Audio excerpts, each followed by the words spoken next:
What's good, YouTube? We back with another video. I'm trying to be very consistent for you guys, dropping at least one video a day.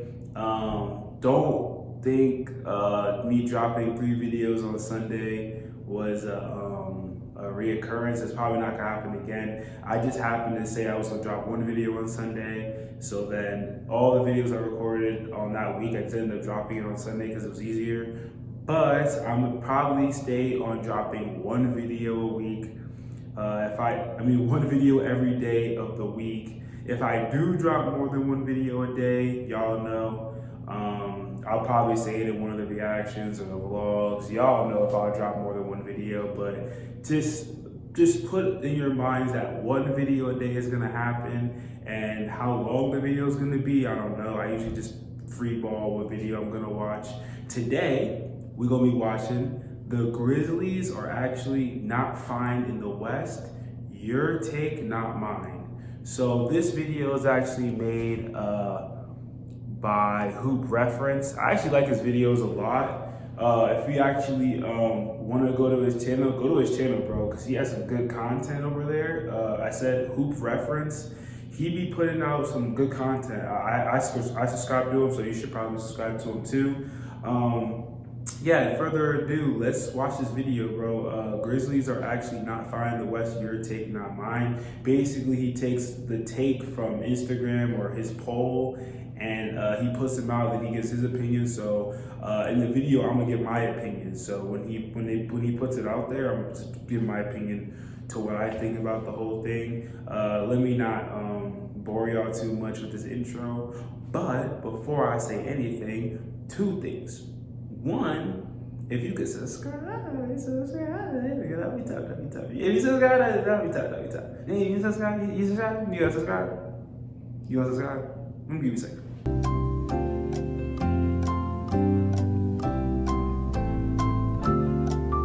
So you subscribed? Okay, good. Okay, so now, dang, I forgot that. Oh, yeah. Run my intro. What do you say?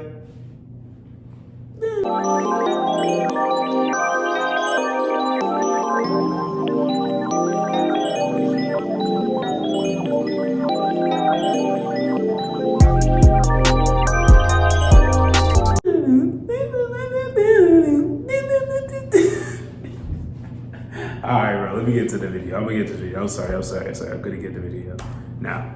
So, a fresh new week has arrived, and here on this channel, that means one thing and one thing only. Every weekend, I post an episode of this series we do called Your Take, Not Mine, where I turn to you, the viewers, to give me your hottest NBA takes of the week based on what's going on at the time, and I then choose my favorite submissions and discuss them in a video. This week, we saw some of the dust settle from the trade deadline, players that were on the move started their journeys with their new teams, and the All-Star festivities finally arrived, where things like the dunk contest and the 3-point shootout really lived up to the hype, so of course we have plenty to discuss. In order to submit your takes, I make a community post on either the day of or the day before the video, similar to the one that you see on your screen now, so if you want a chance to be featured in a future episode, be sure to stay on the lookout for that. Before we start though, I want to thank the sponsor of today's video, Prize Picks. As the 2023 NBA season continues on, Prize Picks is the best and easiest way to play daily fantasy to stay engaged on all of the excitement. All you have to do is pick between 2 and 6 players and the over or under on their projections, and you can win up to 20 times your original entry. Choose between points, rebounds, assists, 3-pointers made, fantasy points, and more. Plus, you can even make mixed sports entries. So if you happen to be a fan of football, baseball, soccer, or anything else, Prize Picks has you covered. When you play at Prize Picks, you're also not competing against anyone else. It's simply you versus the projections available. For today's All-Star game, I'm looking through and considering playing Anthony Edwards to score over 13.5 points, Donovan Mitchell to score over 17.5 points, and LeBron James to make over 2.5 threes. By going down to the link in the description of this video and using promo code REFERENCE when you sign up, you also get a deposit match bonus of up to $100. Once again, thank you to Prize Picks for sponsoring today's video. Now let's get back to the topic. Let's get The back first to take we'll be discussing today comes to us from Grizzlies will Real, be and out he in the says first that the round Grizzlies if are against going to any be team first round because they aren't exits fine this in the year in the West. playoffs and are in fact not fine in the West. So a few months ago, Alright, let me pause that. I don't know about that take, bro. Grizzlies will be out in the first round. It be against. Grizzlies will be out in the first round if it be. I think he meant if be against any team because they aren't fine in the West. You juiced that. They're not. They're gonna be fine, bro. I don't know if they're gonna make it to like the Western or the fine. Maybe the most I could see them for sure making it is to the Western Conference, because let's look at the teams in the West right now, just real quick. So you got KD in the West that everyone's raving about. Okay, we haven't seen KD on the floor yet. He has to play with Devin Booker and Chris Paul. We already know that in the playoffs, Chris Paul can be non-existent. Is that not true? Okay then. Devin Booker, he does the same thing. So do you think KD can carry the rest of the load on that Suns team that now they don't have Mikal Bridges, Cam Johnson, and Jay Crowder? So that I'm not saying they're going to be bad, but they're not better than the Grizzlies until I see it. So that's one team in the West that everyone's probably saying this is going to cook. The Mavericks got Kyrie. Okay, that's a good take. Mavericks got Kyrie. They could probably give the Grizzlies bump, but they're not finna 4-0 them. It's gonna be like a maybe 2-0. I said 2-0. Maybe like a 4-2, or it's gonna be something like that. But I think the Grizzlies give them bumps. Grizzlies can beat the Mavericks. The Grizzlies have 2 All-Stars, do they not? 2 All-Stars, Ja and Jarrett Jackson. And then they have good support players with Dylan Brooks. I think this is a horrible take. We gonna play it now. No, it's not started yet. Nah. Grizzlies All-Star and leader Ja Morant said in an interview that he wasn't afraid of any of the contenders around him and that he is, quote, fine in the West, and people took that quote and ran with it.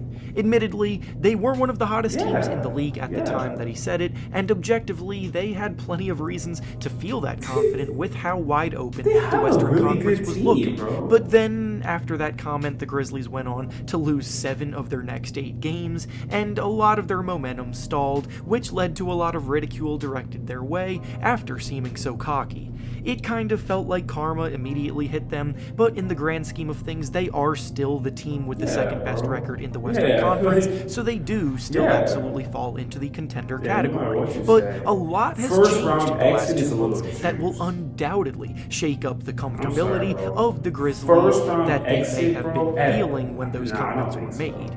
The trade deadline this year saw more big names on the move than we've seen in a while, and unfortunately for Ja Morant, most of the biggest moves sent players that were big-time playmakers out west to bolster squads that will be hunting Memphis down when May and June roll around. Kevin Durant went to Phoenix to rejuvenate their title hunt. Kyrie Irving went to Dallas to give Luka Doncic the first legitimate star-caliber teammate he's ever played with, and the Clippers were the most active team of all, adding quite a few contributors to round out their rotation, so now all of a sudden, the race in the West is heating up. On top of that, despite the fact that they're currently in just 9th place in the conference, it's impossible to count out the Warriors from the hunt as long as they get fully healthy by the time the playoffs roll around. The talent pool in the West is back to being rock solid, but health will determine a lot of different factors, so if the Grizzlies end up having to face a team like the Warriors or the Mavericks in the first round, I would probably pick against them, resulting in that first round exit mentioned in the original take. But in all likelihood, I think they will get a matchup that they can win in the first round, but then in the second round get eliminated by a top tier. It's an ad, and it's about to blow me. I had my mom by shorty. Okay, started. Contender. The next take we'll be discussing today comes to us from Justin, and he says that Giannis is undoubtedly the league MVP and best player in the league right now. He's number 1 in defense win shares, number 1 in defense rating, while his team is on a 12-game win streak. with him averaging 37, 13, and 5. Through that stretch, he also became the first ever player to average 37.2 points per game during an 11-game win streak. That's the highest scoring average during a team's 11-game win streak in NBA history. Now, you put all those stats there, but I'm gonna be completely honest with you, bro.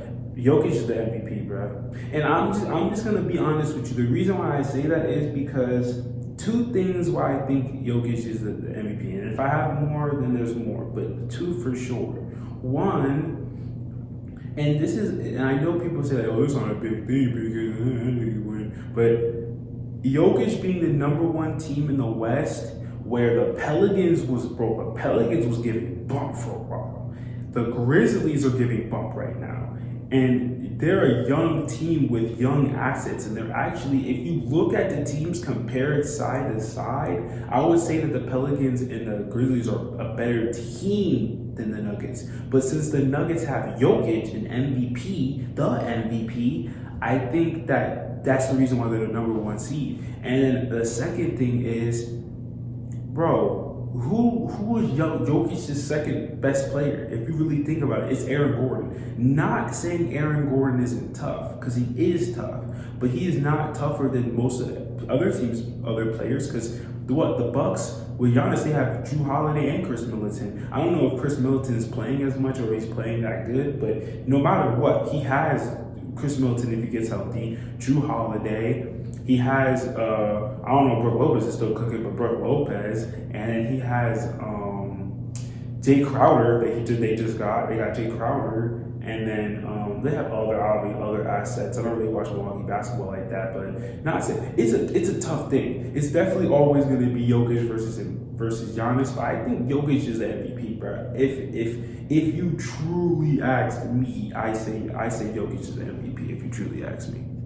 All right, starting now. Giannis should undoubtedly be the MVP at this point of the season, and then he goes on to list a bunch of his rationale behind that statement that you can read on the screen. So, once again, the MVP race is heating up, and once again, Nikola Jokic is actually the one the media are leaning towards giving it to for a third season in a row. Now, the last thing I'm going to do is pretend that Nikola Jokic is undeserving of the award, because he absolutely is deserving of it, as he's leading the way for a top team in the Western Conference while putting up monstrous numbers across the way. But from a historical standpoint, it does bother me a little bit that the goalposts have moved a ton for how the voters treat him compared to other all-time greats. For context, neither Michael Jordan or LeBron James, who are inarguably the two greatest players of all time, have ever won the MVP award in 3 straight seasons, and I'll let you know right now that they both got snubbed in their potential third years in a row of taking the award home, because of quote-unquote voter fatigue. Jordan won MVP in 1991 and 1992, and then in 1993, he was even better than he was in those 2 years, as he once again led the league in scoring, putting up more points in that 1993 season than he did those prior 2 years, yet they gave the award to Charles Barkley instead.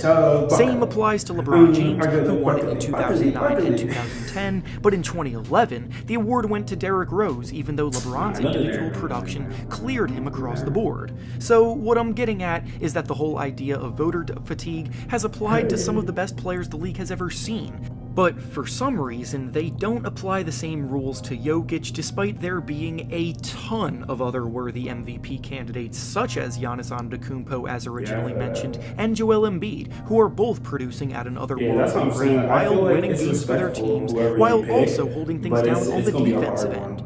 And finally, the last take we'll be discussing. Pause real quick. Russell Westbrook is the player that the Nets should give the keys to if they want to stay relevant. Westbrook with shooters, big wings, and centers that are efficient is the recipe for him to average a triple-double. They won't win, but at least they'll be relevant. I think it's a horrible take. I think it's the worst take that I've ever seen in my life.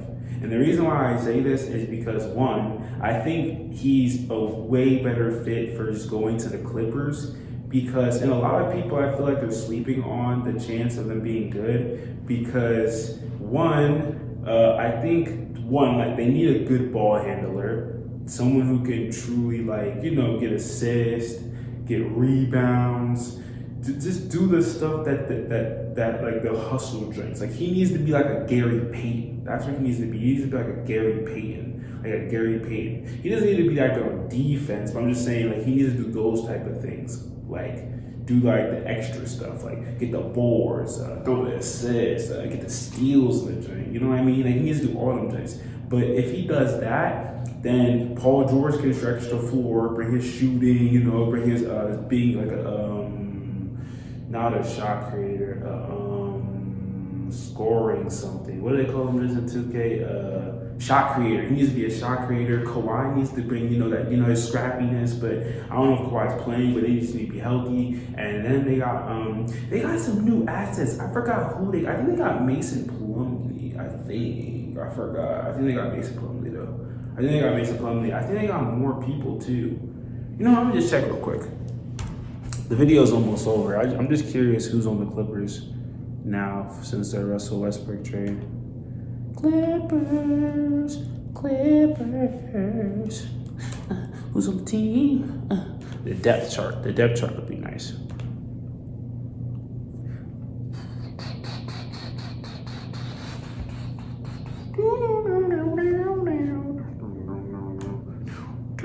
Okay, so sorry, my bad, bro.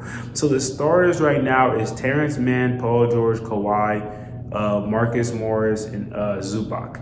So in the bench, they got Eric Gordon back. I knew they got someone. Yeah, they got Eric Gordon and they got Russell. I think that's their second unit is, bro, they got Bones Highland as the third unit. If it was me, I would run it like this. I would have Russell start, do Russell, Paul George, Kawhi, Marcus Morris, and Zubac, and then have Eric Gordon come off the bench, right? Let Bones Highland be the 1, let Eric Gordon be the 2. Wait, what? Oh, I'm reading this all wrong. He's the third option from Russell because he's a point guard. Oh. Okay, that makes sense. Okay, that makes sense. Okay.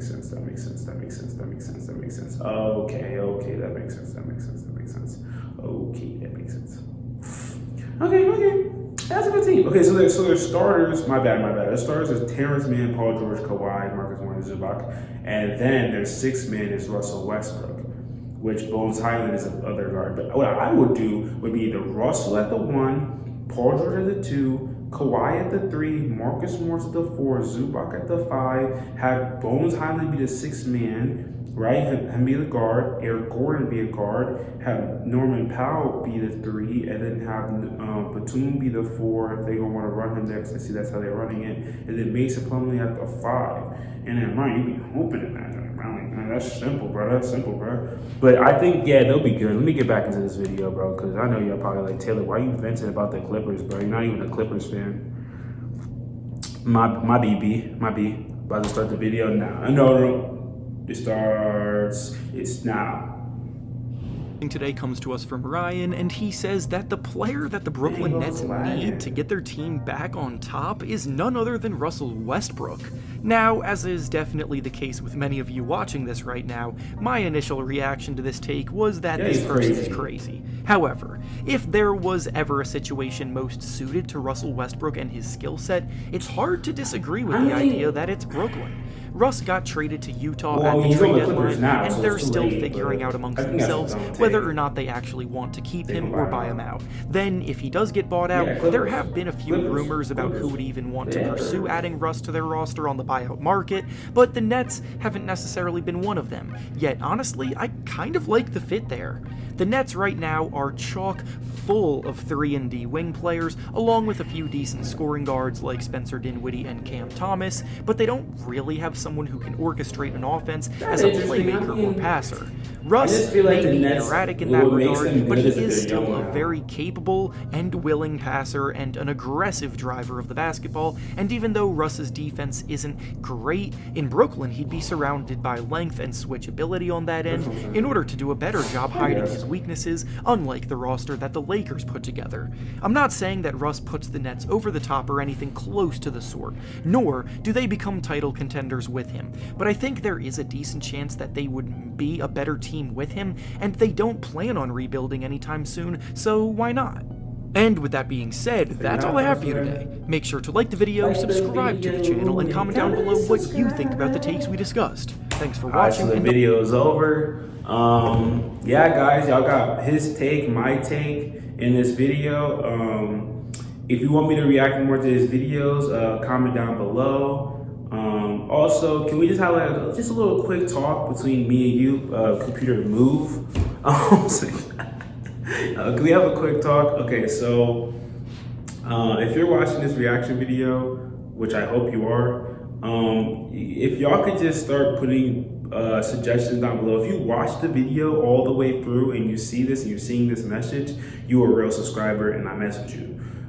Please just comment down below what y'all want to see, or at least just be like, okay, I'm messing with this video, I'm messing with this, so I could just have an idea of like, okay, I'm gonna keep creating content like this. Okay, this quality was good. Okay, I'm gonna keep creating it like this. So just commenting is a lot. It's really helpful for me. So that's the biggest thing I can, and I'm always gonna respond, bro. I'm telling you, bro. I'm gonna respond. I'll be on man time, bro. I'll be on man time. I promise you, bro. I'll be on man time, bro. I'll be on man time. I'll be on man time, bro. I'll be on man time. So if you do that, bro, I appreciate it, bro. So I'm gonna really catch y'all in the next video. Hopefully y'all comment, and then I know what video I'm gonna do next. But I'll keep, free balling and deciding what I want to watch, and I'll just figure it out. I'm trying to make more videos that are more interactive, so I can interact, so that I'm not just sitting there like this. Like, I really want to get in game. I'm trying to get immersed. So I try to stay immersed in the video. So hopefully y'all like the content. I'm gonna see y'all later. Love y'all all. Peace.